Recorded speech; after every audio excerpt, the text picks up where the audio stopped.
Fall anime was actually extremely stacked. You got new anime like reincarnated as a sword.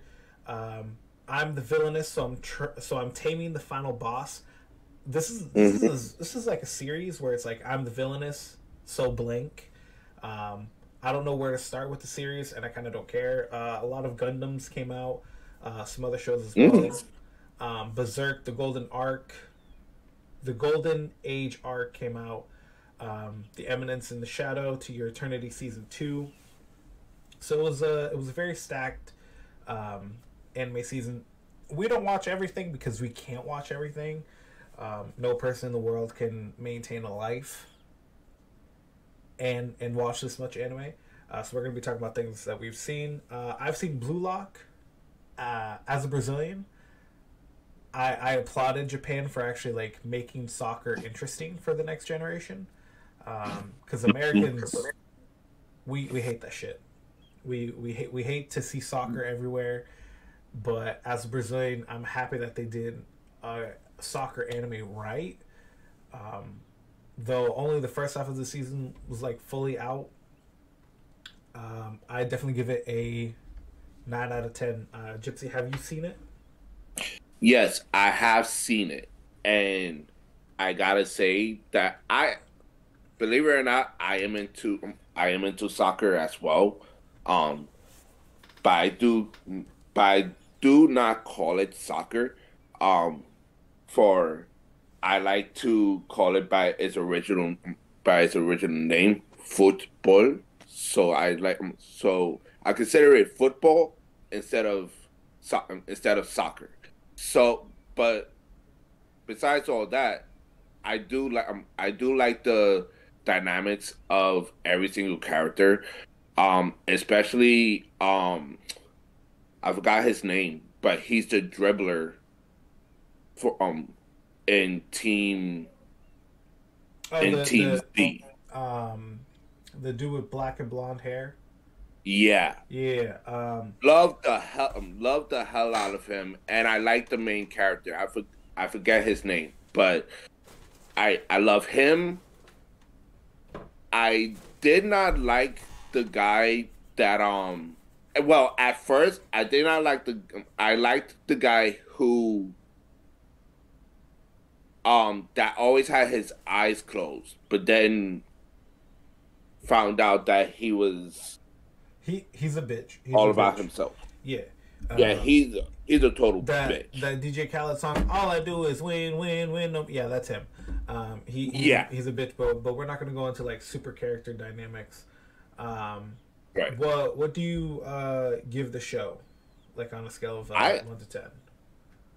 I give the same as you, like 9 out of 10, 9 out of 10, a solid 9 out of 10, because the story is like riveting, and it's you know it shows a lot of like obsession to be the greatest of the greatest, and that's why I like Keep it a buck. competition. They trying to be the very best, like no one ever was. Oh yeah, that's a fact. That's definitely a fact. Um, Next on the list of things at least I've seen, Chainsaw Man. I like it. I enjoy it. The animation style, not a fan of it. Also, not a fan that we only got 12 episodes in something that is 11 volumes. The Oh, story stops at volume 5, where there's still like 6 more volumes of content and story, but there's no plan to give more. So, with Mappa taking more and more work, I think they're doing too much, literally. Um, I like the story. I like the characters. I like the emotional damage moments because they are actually there.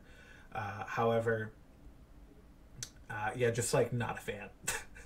I I really wish that they would have done a different art style. But besides that, I give it a 7 out of 10. Um, I don't care for Maki, not Maki, Makima. She annoys me. I love Power. I love what's the name? Aki, the dude with the dog, with the little yeah, golden with bug. Cone. Yeah, and Denji. Those are my three favorites, but I know what happens, and no spoilers for Chainsaw Man. Yeah, Um, I already I had I had caught up to the manga. I'm already at the I want to say the second version of a new main character because they're showing Denji, but they're showing him as like the point of view of like a side character. So like that's where I'm at in the manga. But oh, see, yeah, like I'm not watching it. Like I did like the animation, um, because I feel like they did the CGI a little bit better than every other CGI anime. Um, is have you seen World Trigger though? Yes, I actually have. I Really? actually have read the manga as well. Huh. Okay. Um, Next up on the list, Mob Psycho 100 Season 3. Oh Um, yeah. I'm not gonna lie. I I don't have anything great to say about it or anything bad. To me, I was like very neutral with it. It was a good story, good progression. The art style stayed the same. I don't have like one true um, argument with the whole thing, which is the fact that they got rid of the original voice actor for Mob, but the guy that they brought in was doing like pretty good work. So, I mean that's the only thing for me. But besides that, I enjoyed it. Mm. It was a good story, and then like right at the end, my boy cries, and I was like, no. But then like you see him like not even 5 minutes later, and he's happy. I'm like, okay, so there is like some shining light at the end of this tunnel. There is some growth with this character. He's actually getting good character development. Um, Even in season one, he cried. no, it was. Did you watch it? Not season three. Not season three yet. Okay, so we can go down one of two roads. Either we can just skip past this part, or I can give you some spoilers. Lay it on me. Cool. So the girl that Mob had a crush on is moving, right? That's like the whole theme of the second half of the season. Uh huh. And with her moving, he wants to confess his feelings for her. And every guy wants to do the same. And she hard rejects everyone. Okay? And she rejects Mob as well. However, she's like, I apologize, but I've never seen you like in that way before. But you see that they are actually like having somewhat of like a friendship, like that they're like talking every day because like his younger brother even says it. He's like, oh, so who's your girlfriend? He's like, oh no, it's just a friend I'm talking to, like and they are keeping in touch. So don't know what's going on there, but there is like growth with the character. Um, and honestly, I know that there's not going to be any more content of Mob Psycho itself because the story's done. That's where the original story ends. So there could be a spin-off, but I'm kind of sick of spin-offs due to like shit like Boruto. Boruto, people are like, yo man, it gets good. Boruto gives me 12 chapters a year. I can't watch something that takes a year to like move 2 volumes. Freaking Right. everything else I'm reading, I can like find 2 volumes a year, two to three at least. And you're saying, nah, 1 to 2 a year. It's bullshit. Um, and then obviously the king that never goes away, One Piece. There there was a lot of great fights, tremendous fights. Um, wasn't the one with Kaido and Big Mom last year? he uh The worst generation versus Kaido and Big Mom. Is that what you're talking about? Yeah, that yeah that the that came out last year, right? Yeah. um Yeah, that came last year. I saw clips of that and I was like, damn, I kind of want to get into One Piece, like get back into the swing of it. And then I looked at the episode I'm at. It was like one something. I was like, I'm still in Alabasta. I'm good. But no, I can clearly see that like where they're going with certain things. Like they're only pushing it in the direction of let's go, let's continue. The author took like a month break, and he's like, yo, I'm gonna finish in the next 5 years. Which I don't think that's gonna happen, but I do think like this next arc will take some time, and then he's probably gonna be done. Or this next saga will take some time, then he'll be done. Speaking of kings and comebacks, or that they never stop coming, pause. Bleach.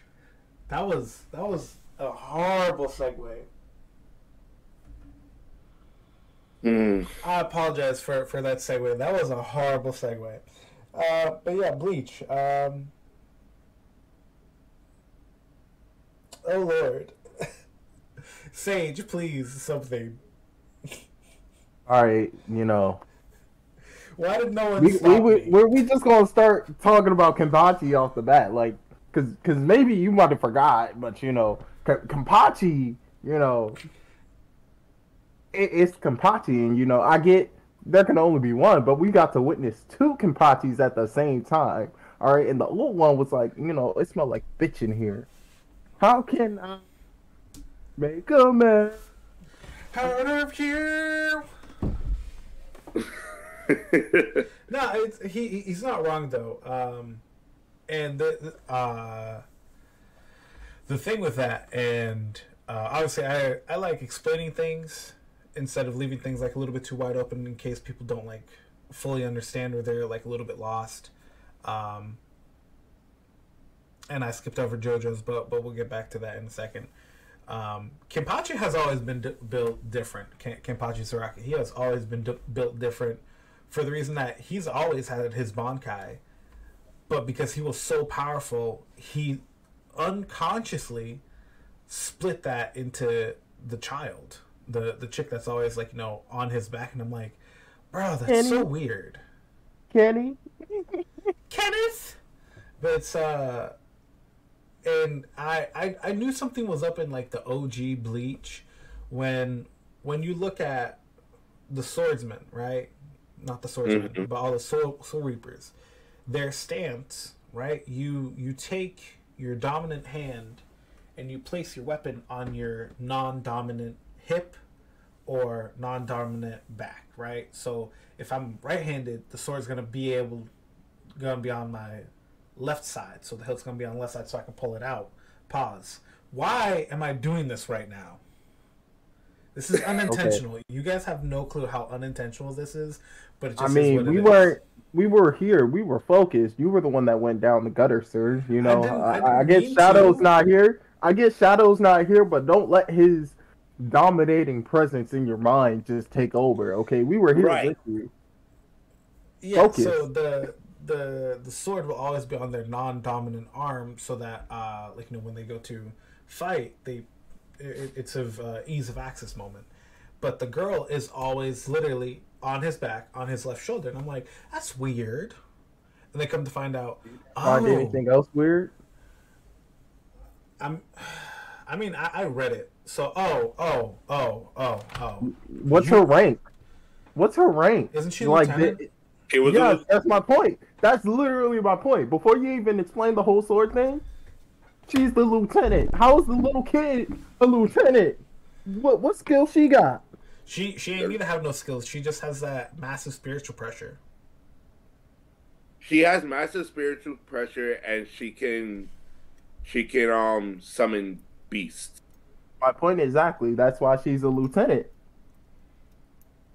right?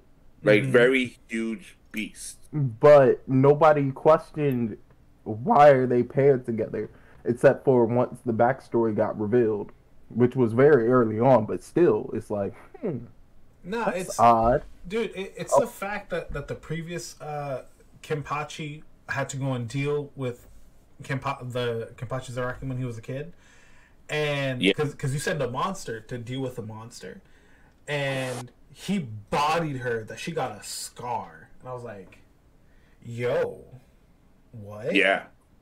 Mm-hmm. It's like you've forgotten who you are, Simba. Basically. And she was like, "You know what? The one that's going to be the very best is him, not me. So he's going to be the Doctor Strange of this world, and I'm gonna go and take a back seat." And she like covered her hair up with used her hair to cover up her scar from the fight with him. I was like, "Damn, that's aggressive," but I understand, right? And Thousand Blood War arc still isn't like fully done because that's like the story that we're following. But honestly, I think Bleach is great. The Bout arc ruined it for me. It ruined it for a lot of people, but it's filler, and when you accept that it's filler, you can move on. The Zanpakuto arc, right, in the Soul Society, where all the... Right, I think it was like one of the last seasons of filler is now made canon via the anime. Because even in the manga as well, that they do flashbacks to that arc, and it's like, oh damn, like now we're actually like making this fact instead of it just have been like pure fiction, or it's more canonical than it would be fiction. Speaking of canon and fiction, the bullshit of fall anime, JoJo's Bizarre Adventure. Now I'm gonna say what I'm gonna say, right? And then you guys can say what y'all want to. Jolene is the shittiest JoJo of all. She's the first JoJo in 5 parts, or technically 4, that has died on screen in her story. And my girl was actually watching that with me because I just like would have it on. She's reading her BLs, and I'm just like, watching shit to like catch up. And she's like, "Yo, why is this girl like always knocking on death's door?" I was like, "Yo," she's like, "This girl sucks." I was like, "Damn, babe!" Like for a woman to say that a female character sucks, and I agree. I didn't like Jolene at all, beginning, middle, or end. I did like her literally in the very end for like the last 5 minutes she was on screen. I loved it, but she falls into a trap that I was talking earlier with Sage. Is that a lot of mangaka, right? Creators of manga don't know how to write women. I wonder why. I'm gonna say it again for the people in the back. Mangaka, for the most part, don't know how to write women. Sage, I'm gonna need you to say amen. Amen. Thank you. God, I'll don't make me say it a third time. God damn. Listen, you gotta say for the people in the back. I don't know who wasn't paying attention, but I couldn't say amen without having to make sure okay, everybody paying attention. I felt somebody wasn't paying attention, and it surely wasn't me. I was looking for who that person is. That's why I said who, but we gonna let it be. This is where JoJo's it falls under that like Shonen Jump trope, which is the guy is always the winner. The guy is always the one to deal the final blow. The guy, yada yada yada yada. So when you look at it, the like spoilers for the literal end of JoJo's Bizarre Adventure Part 6 is that Jolene doesn't deal the final blow. She's not the last person up against the bad guy at all. Like if it wasn't for her father and his time stop ability, she would have died earlier on. Like, she would have died in the very beginning of her part. Her part would not exist without her father and his time stop ability. That's why I always feel like Jotaro and Giorno and Josuke are the best JoJos because they just handle their parts so much better with so much ease. And time stop and creation of life basically are great. And I feel like if Giorno was a woman, it would have been better. But that's partially not the point. And so Emporio, right, the kid that's been helping Jolene this entire time, he dealt the final blow. He dealt the thing that helped rewrite reality basically. And the sad part is that right at the end, and it's not explained for the audience, but basically everything that had to do with Poochie, right, after Emporio like killed him because he's trying to like rewrite reality, Poochie no longer exists in this reality, which is why Jolene is no longer Jolene, she's Irene. She still has the birthmark because she's still a part of the lineage, but like the curse is broken. Mita, what curse? We don't know of this curse until much later via fans. The author didn't say anything. It was stated much later after the story had done, and we're already like multiple stories later. Oh, she broke the Joestar curse. She didn't do shit. She got her father's stand disc and memory disc back, and then sent it to the Speedwagon Foundation. Like it, disappointing. God bless Speedwagon. Yeah, God bless Speedwagon. The Speedwagon is the Hashirama cells of JoJo's Bizarre Adventure. Not gonna lie, the original Hashirama cells before Hashirama and Naruto were even created. Well, before we go about our business on this lovely day, 2022 we did lose a lot of people. We started the year losing Betty White and Bob Saget. As the year went on, we lost more and more. And then I think the big one right at the end was Jason David Frank, the original Green Power Ranger. And we'll end with a moment of silence. But it's a time to remember, one, life is fragile. We're here today, gone tomorrow. That's one. And then two is if you need it, seek it. Go seek the mental health that you need, and mental help that you need for the help that you need for your mental health. Because I don't think anyone wants to be reading about you in their obituary anytime soon. If you guys have nothing else to say, we'll just end with the moment of silence.